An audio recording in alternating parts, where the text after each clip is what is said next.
The exclusive collections of inks that are on my website all live under the umbrella of creative juice, because that's the perfect way to describe the versatility and fun and artistic value of inks. And Pigments of Imagination are the newest in what I think is an extraordinary collection of different inks, because these inks are layerable. They have a dry to a soft, matte, almost velvety finish. And because they are so magic, they all have the names of magical or mythical creatures. And that is why they are called the Pigments of Imagination.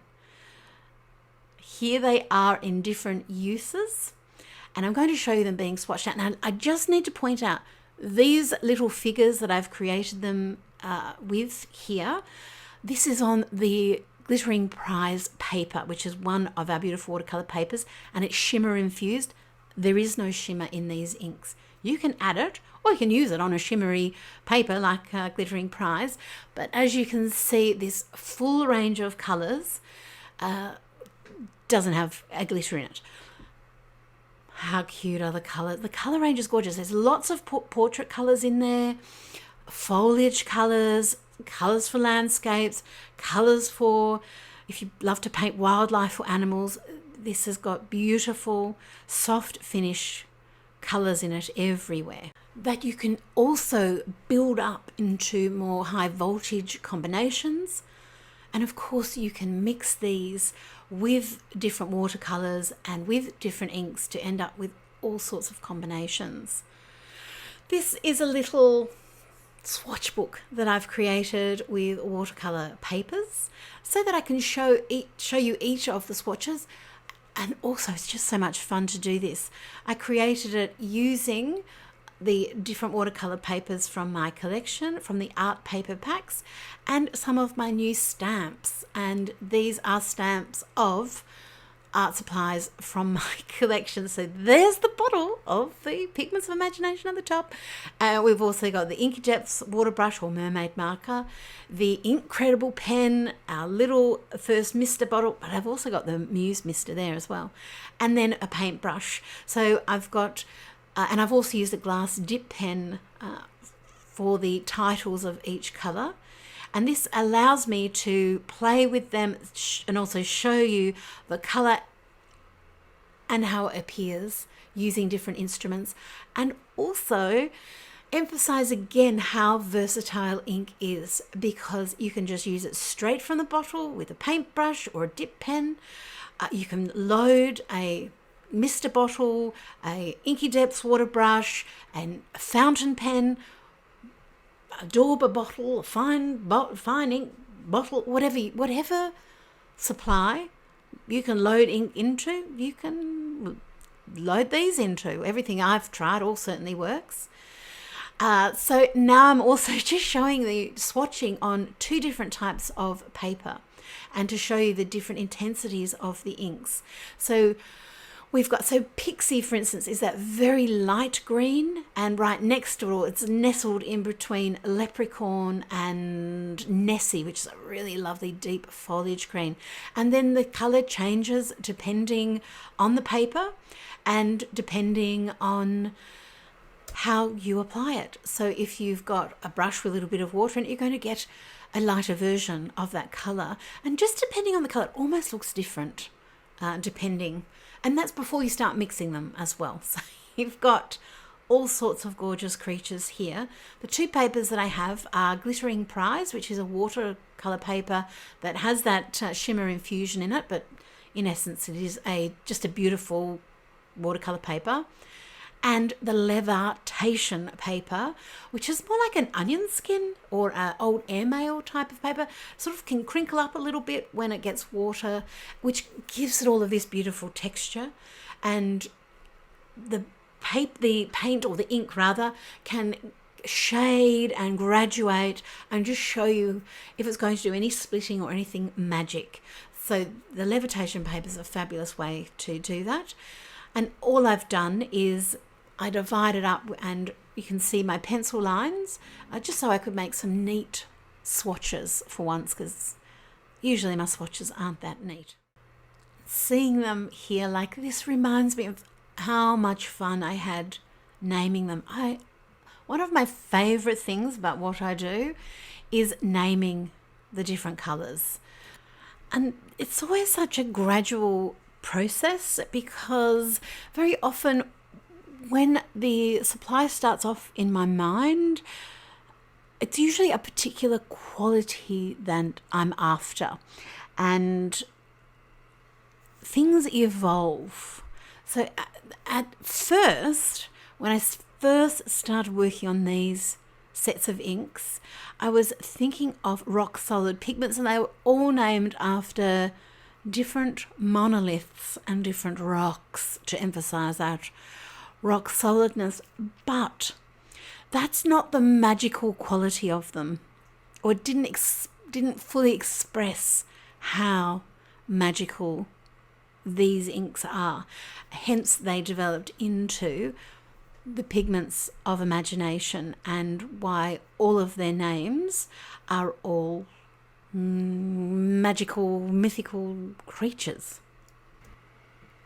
I'm going to show you each of the pages in my swatch book again, and talk a little bit about where the color names came from, and so you can see those gorgeous colors up close once more. Ondine is a water spirit who became mortal when she fell in love with a human man, and the color is this muted purple, but it's not dark. It's a muted purple. It's perfect for shading and shadows and adding life into darker areas, with a bit of a mood, a bit of a Darcy type purple. Fair Enough is a vibrant candy pink, fairy floss pink, and suits its name perfectly. And Cherub, think of the blush of colour when someone falls in love, when they've been struck by one of Cherub's arrows. That's that beautiful coral.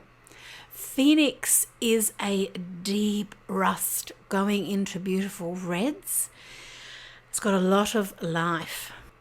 And Kitsune is named for the Japanese fox spirit, and it's a clever way to add depth to shadows, because it really adds some vibrancy, but it does hold a lot of depth.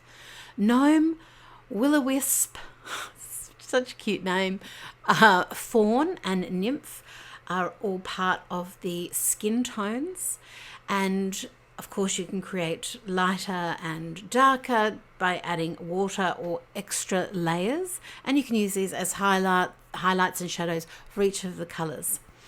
Yowie is a really interesting color. It's a cool beige, very nice for different skin tones as well. And a yowie is an Australian abominable snowman or yeti type creature.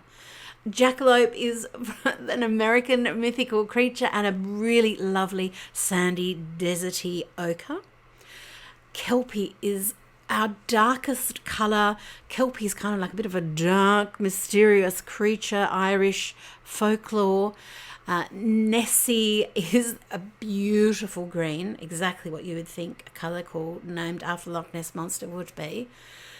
And combined with Elf and the beautiful lightness of Pixie, these are gorgeous foliage colours as well, or for landscapes, and lovely for green eyes.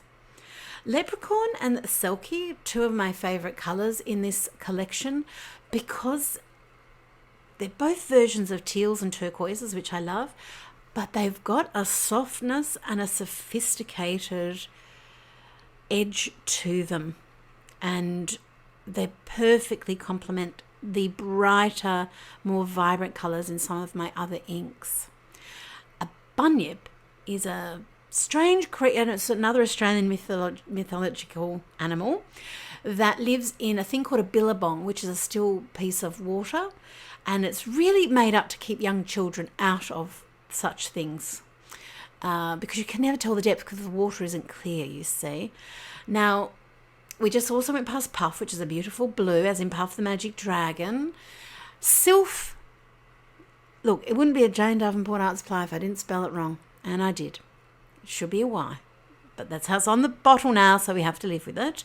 What a gorgeous colour. Air Spirit.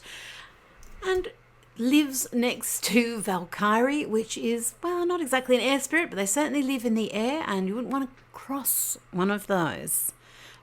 Absolutely divine midnight blue.